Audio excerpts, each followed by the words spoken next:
Guys, so I asked you what you guys wanted to hear today, and I heard from a few of you, and I think the majority of the vote was booking parties. And then there was a couple of requests in there for fundraisers. So today I'm going to address the booking parties topic, and I'll do the fundraisers maybe tomorrow or possibly next week. So I just gathered up some notes that I had from the previous trainings I've watched or other YouTube channels I've watched, and just sort of the things that I do to create my bookings. Bookings can be anything. Excuse me. They can be home parties or online parties or basket parties. I call them on the go usually, or pouch parties. I usually try to focus more on home parties because I find that home parties, there's really nothing that can replace them. People need to experience Scentsy, especially those who have never tried it before. And yes, there are lots of people out there who have still never tried Scentsy, the crazies. So we want to get to them. And once they walk into a home and they smell the warmers going with the great fall scents that are on right now, and then sniff through all those 80 plus testers, there's almost zero chance that they're going to walk away with nothing in their bag or on their order form. So I always try and focus on home parties. I try and fill my calendar up with those. And it's just really about building relationships as well, right? So I want to be able to connect with those party guests. And I want to be able to have conversations and get to know them personally and see what their lives are like. And I want them to get to know me as well. So I'm not just some random consultant, faceless consultant that they don't know. So there's nothing that can really replace that. I can't get to know the people who, maybe an awesome hostess rocked in a $600 basket party, but I didn't get the chance to interact with those guests. So home parties is where it's at. And for those of you who have never done them before, or maybe you did a couple and they're still really scary, that's okay. When I first did mine, some of you know this story. I'm not going to get into details, but it was a train wreck. My very first home party was an open house party, and it was awesome because it was still within my comfort zone and something I wasn't too scared of because there was no presentation. My second party I did, I thought I bombed it because I had no idea what I was talking about. I was still brand new. The thought of public speaking seriously almost made me pee my pants. It was so scary. And still, it ended up being like over $1,000. That just goes to show you how powerful the actual product is and how you do not need to be a salesperson in order to share it. So I just wanted to get that out of the way. So sort of why we do parties and why I push them. So especially during the fall and winter parties or months, I try and book up my calendar with those home parties, and then I fill in the gaps and the blank spots with online parties, and basket parties can just be ongoing throughout the whole thing anyways. You don't really need to have a scheduled date for them, which is kind of awesome. So the first and foremost thing that you're going to want to book or want to book parties is just offering great customer service. When someone thinks you're an awesome consultant and when someone feeds off that energy and enthusiasm that you have, they're going to want to book a party with you. They're going to want to party with you Scentsy style. Part of that customer service theme is offering those follow-up calls. I know calls can be scary. They're scary for me too. I'm 4 years in and I still hate calling people. My toddler's in the background watching monster trucks on YouTube, so we might hear some random shouts from him. So follow up with those phone calls and follow up with those emails and Facebook messages. I have gotten into the habit lately of Facebook friending all of my customers and hostesses. So even if it is on basket parties, I get their name and I stalk them on Facebook. And then I message them just with a simple, hey, thanks for your order, or your order was delivered, how are you enjoying it? So that way I'm not spamming them and stalking them, actually, and being a creep. You're adding them on Facebook so that you can provide that good customer service. And Facebook and social media is, I'm finding, sort of the go-to means of contact for everybody these days, and that includes your customers, so get on board with that.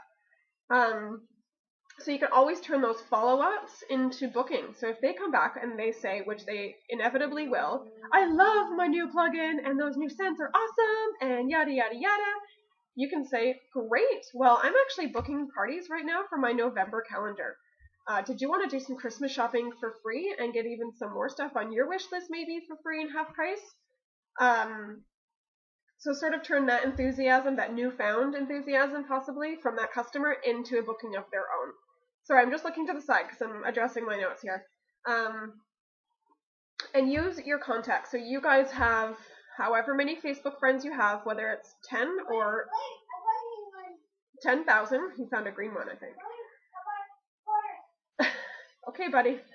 So whether it be 10 or 10,000 Facebook friends, and you have all of those contacts in your workstation as well. But you have not tried everything. I hear that all the time. I've tried everything, Kate. I can't get a booking. You have not tried everything until you've literally Facebooked or contacted every single contact in your workstation. So this is one very, very important reason why obtaining the actual contact information for all those contacts. Okay, buddy. Shh. That's a good boy. Sorry, guys. So work at home mom life, I think, right now. So I try to distract him with a tablet. It's not really working out so well. So I apologize for the distractions.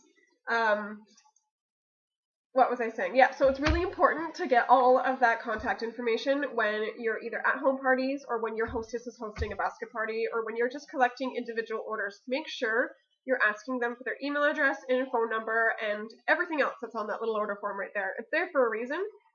Make sure you're throwing it into the workstation so you're not just putting every order under one name like yours. Make sure you're actually adding new guests to your workstation as you put them in so that you can go back throughout and follow up accordingly. And with specific things that they've bought, and so you can actually contact them to try and book parties. So honestly, the way, and we can go through notes and notes and notes, and we will a little bit. I'm not going to make this too long, but honestly, the way that I book my parties is simply by asking. You can't get a yes without asking. So you'll get the odd person, and it's the best day ever when that happens, when they'll come to you and be like, you know what, Kate, I've actually been thinking about hosting a Scentsy party. Would you be available, or do you do those? I'm like, heck yeah, I do those. You know, what date works for you? But that happens pretty rarely. Usually we have to get out there and get a little bit uncomfortable and ask people. So today, I was actually doing it today when you guys asked for the booking parties theme. That was what I was doing already today. So I had gone into my workstation and I was writing down the names of, people who have purchased from me recently in the last few months, over the summer. And I wrote down beside them why I was sort of contacting them and where I know them from so that I don't forget and have to access the workstation again. So I have one lady, Vicky, and she ordered from me from a recent party. She ordered the Chasing Fireflies with some cinnamon scents. And I'm going to Facebook message her and see if she wants to host a party. So that's just one example, and I have a whole list of them. And I'm just going to check off whenever I contact them. I've already booked 2 parties just today, just from doing that, from that list of 15 people. So you really just need to get out and ask. That is seriously going to be your most effective way. And don't get too discouraged if you hear a lot of no's. Statistically showing, we're going to hear at least 30 no's in order to get a yes. So Kim, I'm going to shout you out. Kim was talking about how she was contacting leads the other day, and she got to over 20 no's, and she was just about to give up, and she pushed herself and made herself call just a few more people, and she had outstanding results. I think, Kim, you said one person's going to join your team now, which you weren't even banking on, and 3 other people or something wanted to host a party. So it just goes to show you. So don't get discouraged, you guys. Every no is one step closer to a yes. And if you're not hearing a bunch of no's every day or every week, you're not asking enough. You're not working hard enough. Sorry, but it's true. So if they do say no, try to find out why first. So some objections might be, if it's during the summer, it could be, I have, a lot of weddings I'm attending this year, and I just can't fit it into the schedule, or I can't budget it because I'm already giving all these wedding gifts, or whatever. If it's in the fall, winter months, people are usually very busy with hockey and other winter sports. Dance starts just around right now. And then there's Christmas shopping, right? Who can afford to buy random stuff when they have to buy Christmas gifts and holiday gifts for whatever you might celebrate over the next few months? Well, turn those objections Like, think of how their objections can actually be turned into a positive. You know, like maybe hosting a party will actually allow you to Christmas shop for free. Or during the summer, hosting a party, all your friends and family are going to be buying for so-and-so's wedding anyways. Why don't you host a party and everyone can buy for so-and-so's wedding within your party, and then you get your stuff for free.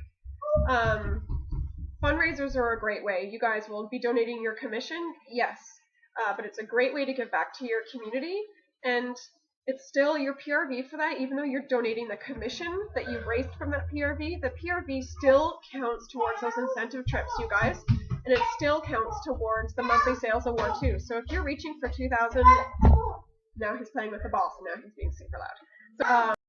So if you're reaching for that 2,000 PRV this month, even your 1,000 PRV fundraiser is going to contribute to that. Even if you donate that one portion of it, you still get a raise on the rest of your sales for the rest of the month because you did that. So try and turn those objections into something that will benefit them. So like those hockey parents who are like, oh, I do not have a weekend available because hockey takes up every single weekend. I am going to be one of them this fall. So hockey and dance are both happening every single weekend, and we're going to have to sort of work our lives around that.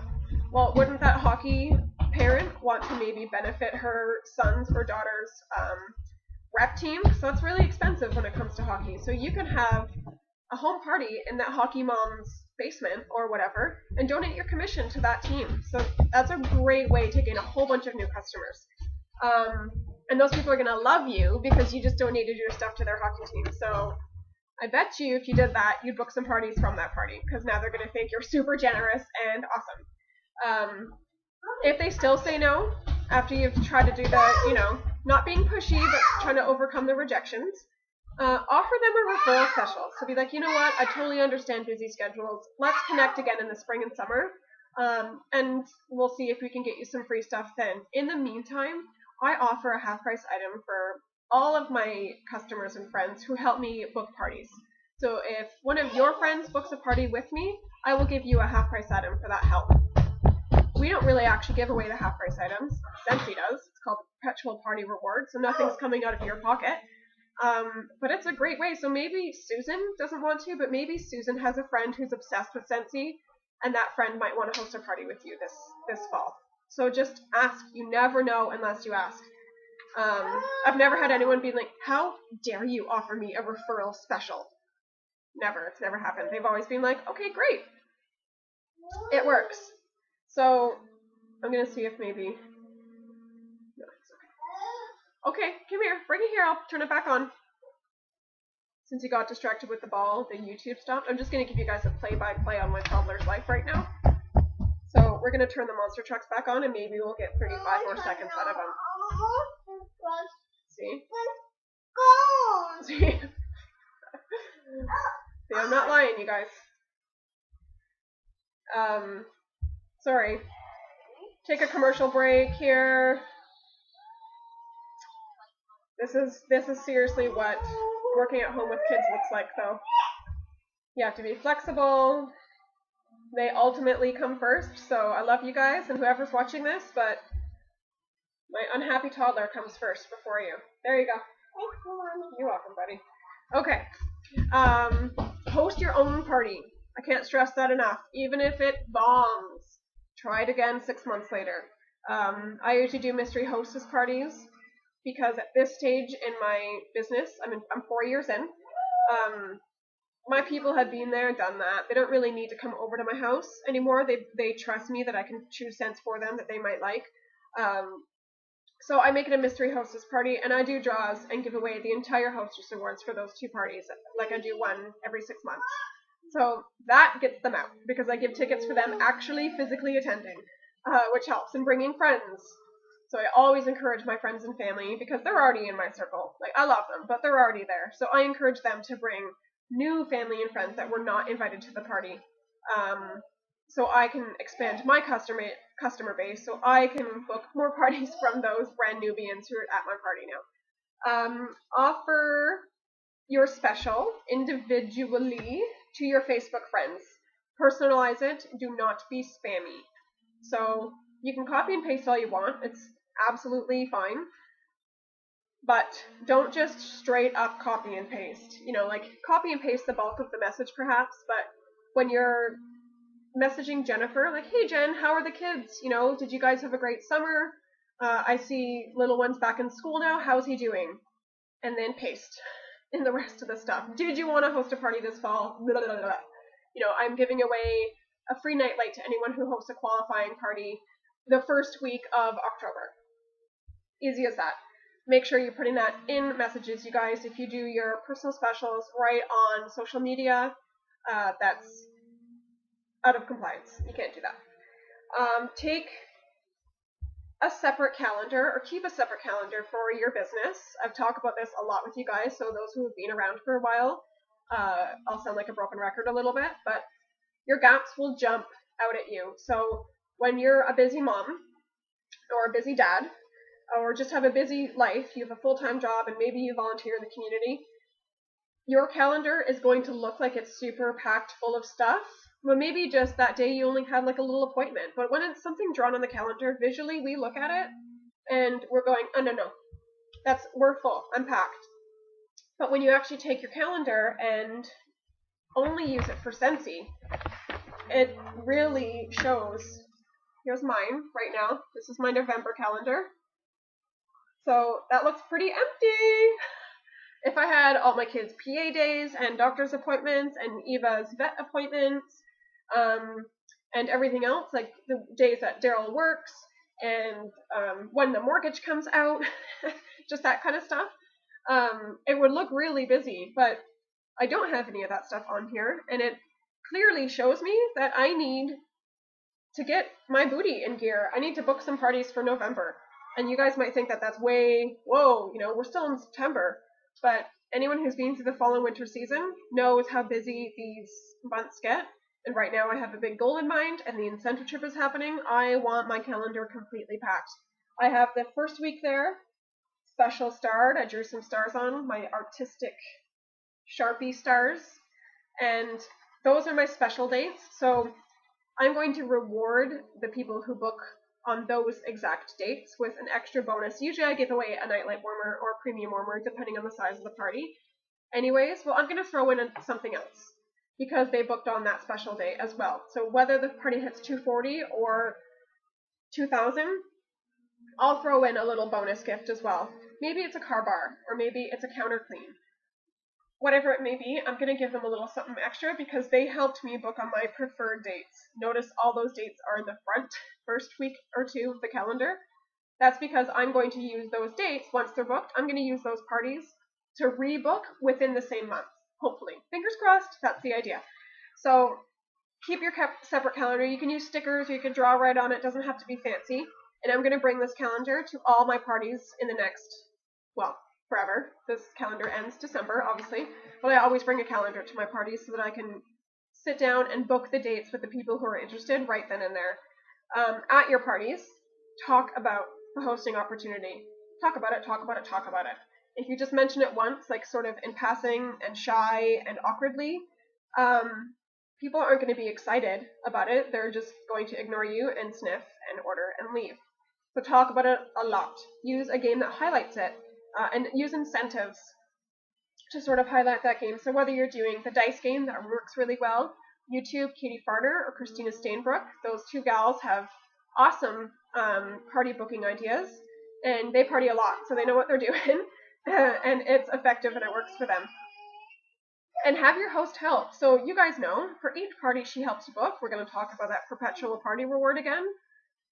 She gets an extra bonus half-price item. She is literally just like doubling her rewards over and over again for all the parties she helps you book. So talk to her before the party about that and have her sort of be on your team.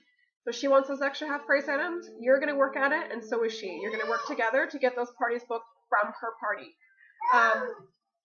And don't act like it's a favor. So no matter if you're at a party or at an event, we're going to talk about that in a second, or when you're messaging your contacts or whatever. It's not a favor. It's not like, could you host a party for me? Because, my calendar's really empty and I'm really sort of desperate for a party. And, You know, like, you'll get free stuff and that, but, like, it would really help me out. Is that anything that you'd want to host a party with? Do not be whiny. Don't sound desperate. No one wants to party with that. You're like Eeyore. Be like Tigger. Oh, we're going to be all cute. I didn't mean to do that. It's just my genius working. Be excited. Be enthusiastic about it. You are offering them an opportunity for a bunch of free and half-price stuff. Who does not want a free shopping spree? Like, if someone came up to you in the mall when you were in there next and just handed you a $100 gift card, would they be whiny about it? They'd be like, did you want this? You don't have to. Like, I don't mean to be pushy, but here's a gift card if you want it. No. They're gonna be like, oh my god, you want a $100 gift card? Here you go, take it and spend all what you want. That's what they're gonna do. That's sort of less psychotic, maybe, but that's sort of how you want to act. Be enthusiastic about the opportunity that you are offering someone. My hostesses, a lot of them are repeat hostesses because they know how awesome hosting a Scentsy party is. And it's fun, and it's a way to get their friends together and socialize, and it just happens to feature Scentsy, and everyone gets new products that they love anyways, and then they get free stuff. Who doesn't want to do that? So make sure you're portraying it in a way that people are going to want to party with you and not just want to help you out. So that's not really the way that we want to do business. When you're at events, focus on parties, not sales. You might have a couple $100 in sales. Well, that's going to get you a couple $100 in sales, right? What if you got like 10 parties booked? Imagine how many sales that would get you. So yes, have a small display if you have one. If you don't worry about it. Bring like what came in your starter kit. Put one warmer on. That's all people really need to see. But if you have stock you want to get rid of, sure, set it up. But don't focus on that. Focus on booking parties. You're really offering a better opportunity than just buying a nightlight at a discounted price anyways. You're offering, well, everything we just talked about. That's what you're offering. So make sure you have flyers on hand. You have maybe games that you play right there. Don't have anything like signage about like, book a party with me and get this free stuff. That's out of compliance as well. You cannot have that visible to the public, even at an event booth. But you could do games if you're just talking one-on-one with them and offering prizes to them. And talk about it to every person who comes near your booth. Or engage, not comes near your booth, don't shout it at them, but every person who engages with you. For those of you who have not done an event yet or don't know how to book one, just start networking, start asking around, and look for small, cheapo events. Yard sales, bake sales, Christmas bazaars that are put on by the local church. It does not have to be a big fall and winter fair and that kind of stuff. So to me, the cheaper the better, and it seems more intimate to me, those ones anyways. I like the little Christmas bazaars, and you get a lot of like little crafters and stuff, so I like shopping at those. Anyways, off topic, sorry. Just make sure that whatever you guys are doing, whether it be the customer service or using your contacts in your workstation, or at parties or whatnot, that you are just asking. That's the worst you're going to hear is no. What's that mean? It means that you're literally at the place you already were a minute ago before you asked, with no parties on your calendar. So that's that. So if you guys have any questions for me, just post underneath this video, and I'll do my best to answer them. Team, post on our team page if you have any other questions for me regarding booking parties. I'll deal with the fundraisers soonish, like I mentioned. Your newsletter before you go. Use your newsletter. Utilize that. Personalize it. Create your fans. Tell them how you and your family are enjoying your Scentsy commissions and how your customers have supported that, and what your personal hostess special is for the month that is going out. So say it's October's newsletter. Do your October specials and November specials. Just make October's better, so that you can front load your calendar, right? So anyways, I'm off. I have to go and meet the teacher at my kid's school. There are 2 teachers to meet this year. I'm going to do it. And that's that. So again, post your questions, let me know, and let's have a really good discussion about this and get our parties booked and our calendars full and earning that incentive trip. Okay, you guys? For those of you who don't know me, my name is Kate Lewis. I'm the star director of Team Vivacious Visionaries. Check you later.